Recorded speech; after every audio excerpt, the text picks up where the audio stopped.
In this week's parasha, in this week's Torah portion, Yitro, we get the 10 Commandments. We get the Aseret HaDibrot. One of the 10 Commandments is the mitzvah of Shabbat. It says Zachor Yom HaShabbat. We're supposed to remember the Shabbat, the Kadishot, to sanctify it.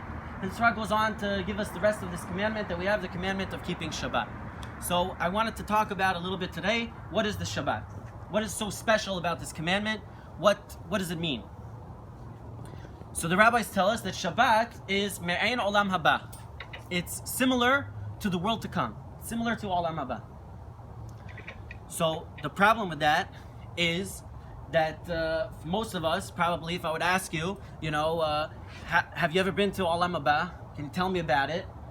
Maybe from the Israelis, maybe some of the Sephardim can tell us some stuff that they read in the Zohar or something like that, but probably most of us don't really know that much besides what maybe the Kabbalists told us, some secrets or something, what's going on in Olam Haba. We have no idea what it looks like. So if we don't know what it looks like, how is that helpful to us? That it tells us Shabbat is like Olam Haba. What are we supposed to learn from that? That the rabbis tell us that Shabbat is like Olam Haba. How are we supposed to understand anything about Shabbat from Olam Haba if we don't know what Olam Haba is? So, the rabbis actually say in another place something that maybe can help us a little bit. The Gemara in Masechet Berachot on Daf Nun Zayin Amud Bet says that Shabbat is 1/60th of Olam Haba. What does that mean? It's 1/60th of Olam Haba. What, it can't be 1/59th or 1/61th? Like, why 1/60th of Olam Haba? So the Maharsha, one of the commentators on the Gemara, he says right away, right on the spot, he gives two answers. He says, first of all, lav davka, which means they weren't being specific. They didn't mean 160, like literally it's 160 of Olam Haba. Like if you slice Olam Haba in 60 parts, one part is Shabbat, one part is Beit HaMikdash, one part is... That's not what it means. They're just using an example. That's a number that the Talmud likes to use. That's the first answer he gives. Then he says, Ve'od yesh lomar. We could say further. The rabbis tell us, whenever it says in the Mefarshim, whenever the commentators use the phrase Ve'od yesh lomar, that means it's not just we're giving you another answer, but it means there's something lacking in the first answer that we had to give you another answer. The Ve'od yesh lomar means the first answer wasn't enough. We had to give you a second answer. What was the second answer he gives? He says it's like the rules of bitul. We have a whole nother concept in halakha called bitul, which means that if I have a beautiful, delicious cholent at Mishmar, and somebody came in, I don't know, some worker comes in and he drops a little piece of non-kosher food and it gets totally lost up in the cholent. We have no way of taking that piece out. It's totally in there. It's dissolved in there. So the rabbis say that if it's one part against 60 parts, it becomes 1 against 60. Now it's batel. It is nullified. It's as if it's non-existent. It's not there. But that's not what the Torah says. The Torah says that actually rove. If you have 1 and 2, it's not enough because 1 and 2 is 50-50. But if you have 1 in a ratio of 1 to 3, that's rove. You have a majority kosher against non-kosher, it's batel, that's good. But the rabbi said we can't do that. We had to do 1 in 60. Why? Because we have a concept called ta'am ke'ikar, that the flavor of something, the taste of something is like the thing itself. It's like the thing is still there literally. There's still a piece of it there because you can taste it, its existence, its presence is still readily noticeable. So, says the Maharsha, Shabbat is 160 literally. What does that mean? Shabbat is a taste of Olam Haba. So, I don't know about you guys, but me, when I sit down on my Friday night table, no matter how fluffy the challah is that Oren makes, I don't generally taste Olam Haba. I don't think I'm tasting it. Maybe that's what it tastes like, is the fluffy challahs. But, I don't feel like I'm tasting it. But what the Gemara is telling us is that if you're biting into your challah, if your Friday night table doesn't taste like Olam Haba, there's something missing from your Shabbat. Shabbat is, you're not really getting the real Shabbat. So I wanted to just explain that idea a little bit. So I wanted to read from you a story from the Midrash Rabbah on Megillat Ruth, which I think explains this very well. It says as follows: there's a pasuk in the Kohelet that says Me'ovad lo yuchal litkon v'chason lo yuchal limanot, that the crooked is not able to fix himself and the person who's lacking is not able to fill his lacking. What does that mean? So it says, Ba'olam hazeh mishu milvad. In this world, somebody who is crooked, he's able to fix himself. If you're crooked in this world, if you messed up in this world, you can fix it. Somebody who is fixed up, somebody who's a good person in this world, he can also mess up in this world. But in the future, somebody who's messed up, he can't fix his mistakes anymore. In the world to come, you can't fix what you broke. Somebody who's fixed up, when he gets to the world to come, if he fixed himself in this world and he gets to the world to come, he can't mess it up there. There's no mitzvot there, nothing. This is where I wanted to focus on. He gives an example, says the Midrash. There are two wicked people that they become close friends in this world. And they do everything together. They're pair in this world. But one of them, he did teshuvah before he died, and the other guy didn't do teshuvah. And the both of them died. And they get up to Shemayim, they get to the gate. Comes out the guy who did teshuvah, the guy who returned from his bad ways. When he gets to the next world, he's going to be in the group of the righteous. The other guy who didn't fix his ways, he's going to be in the group of the wicked. Continues the Midrash. The wicked guy, he sees his friend, and he says, "Ve'omer oili, woe is to me. Shema masof panim yesh b'davar." Maybe there's favoritism. Does God show favor? How come he's over there? Ani v'zeh garavnu. We robbed banks together. We were robbers together. We robbed people together. Ani v'hu haragnu ke'echad. We killed people together. We were murderers. We killed. He and I were no different. He's exactly me. He's with the righteous and I'm with the wicked. It's not fair. They must be showing favoritism. Then meshivin ve'omrin lo. So they answer him. The Malachim say, Shoteh sheba'olam. You are the most foolish person. You fool. Menuval hayita u'mushlach. Okay, it gives on a long, list of all the terrible, insults that he gives him. We'll skip that part, get to the end. Tells him, you were so terrible. Your friend, when your friend realized what you were, that you were so crooked in this world, your friend realized this, he understood, and he did repentance. He returned. He fixed his ways. But you had the opportunity to return and you didn't. You lost the opportunity. So he tells them, okay, so I get what you're saying. Fine. I didn't fix it when I was in the world. So I'll go now and fix it. I'll do teshuvah now. I'll return from my ways now. Then so the angels say to him, Shoteh ba'olam, you fool. They call him again a fool, a moron. They tell him, he says, don't you know that this world is like Shabbat, and the world you came from is like Friday. If a person doesn't prepare on Friday, what's he going to eat on Shabbat? If you don't make your food if you don't prepare before Shabbat, so obviously you can't cook on Shabbat, you're not going to be able to make your food. And then they tell him further, but they're not done. They say, also, this world is like the sea. It's like the ocean. The world you came from is like dry land. It's a totally different thing. If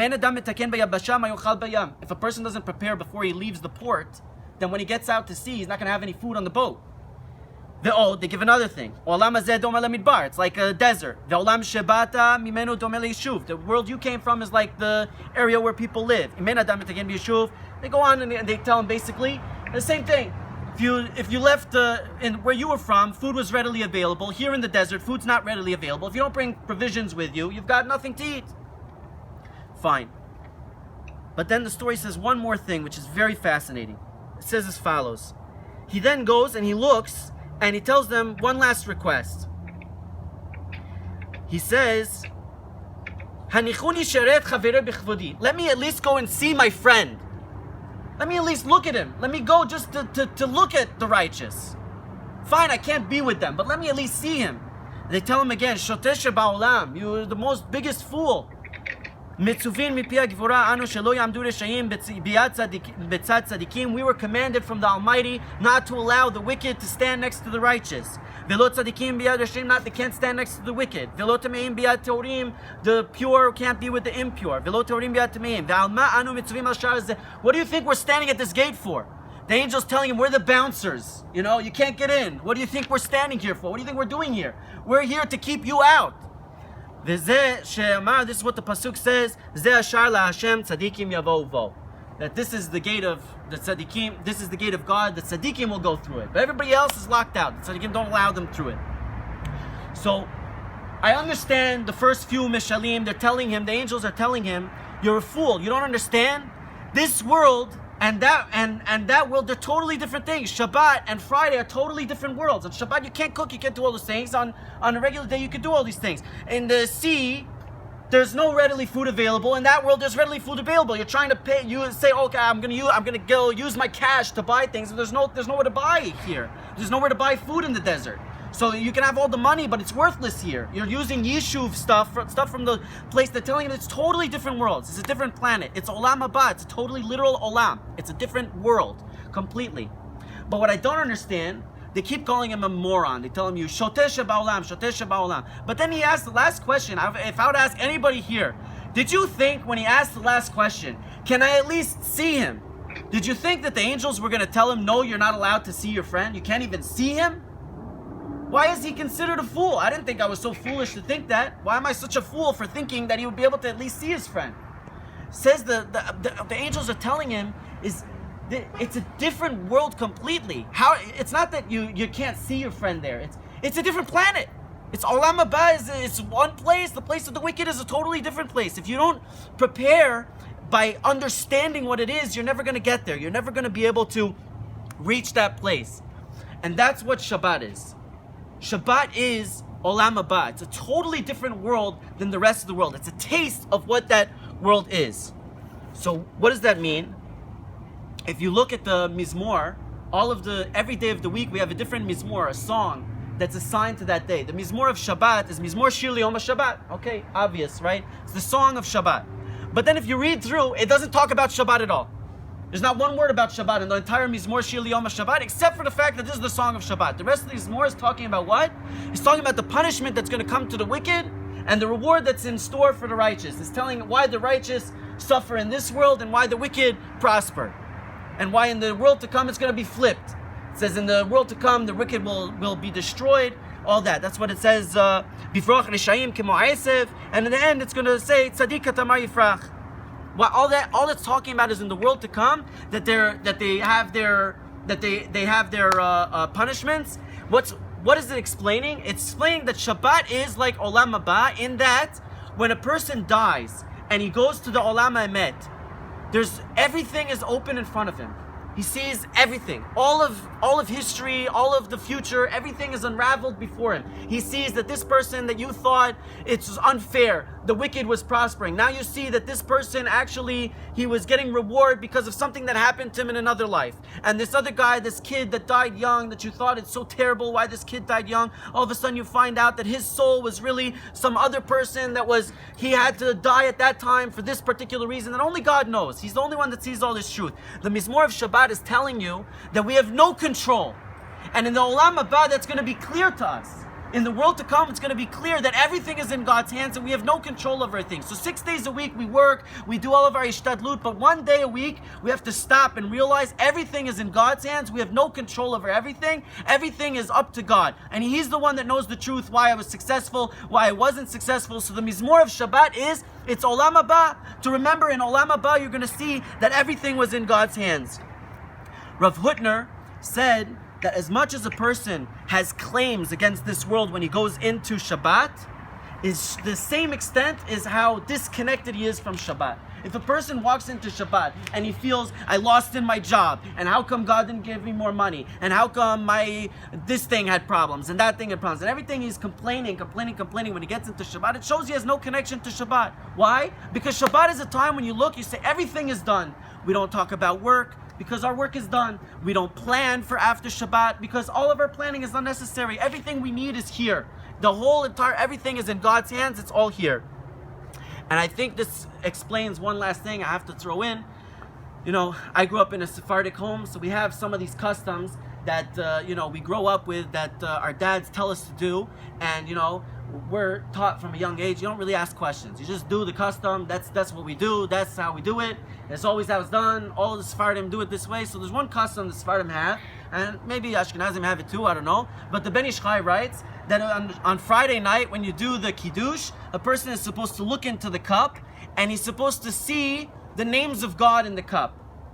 And if you go to a Sephardic home, probably anybody here, you'll see, if you notice all of their Kiddush cups, you'll find many of the Kiddush cups in the Sephardic homes, they have names of angels, or names of God, or names of different Kabbalistic concepts, are all written on the inside of the cup. All of that is because of this idea that on Friday night, you're supposed to look into the wine and see the names of God. I never understood what it meant. And then I heard this explanation, that Shabbat is about Olam Haba, and I realized what it means. When we do the Kiddush, Zachor et Yom HaShabbat, we do the Zachor and the Shamor, we do Zachor on the Shabbat. We mention the Shabbat verbally over wine. That is the entrance of Shabbat. The Shabbat is Olam Haba. It's the entranceway into not our world, but Olam Haba, a totally different planet, where everything is God. And so when you enter that world, you look into the gateway of that world, which is the wine, and you see only God's names. Because in Olam Haba, it's only God. It's only arrangements of His names. The different, those people who know the different arrangements of God's names. That's all you see. You see just God, and you realize the true Emet. So that's what we're looking to in the cup. So if we think about that and we work on that during the week, and we start realizing that on Shabbat, we just need to take a moment and realize that regardless of whether your cholent was good or your cholent was bad, or the challah was good or the challah was bad, or you prepared or you didn't prepare, or your work was done during the week, or you got the order or you didn't get the order, or you got your insurance or you didn't get your insurance, or you have that doctor bill, when it comes to Shabbat, none of it matters. It's all done. We're in this world just for one purpose. It's to get close to Hashem, and that everything is in Hashem's hands. He's totally in control, and for once a week, we should just take that, and if we do that, it recharges your whole week. It will infuse all your work. You'll be able to work happily, because it's all in God's hands. You're doing your efforts in this world just as motions, but God is the one blessing you, and that's what it means. Shabbat is the Mikor Beracha. It's the source of all blessings, because if you have that understanding that everything comes from God, that He's in total control, it'll bring blessing in everything you do. All right.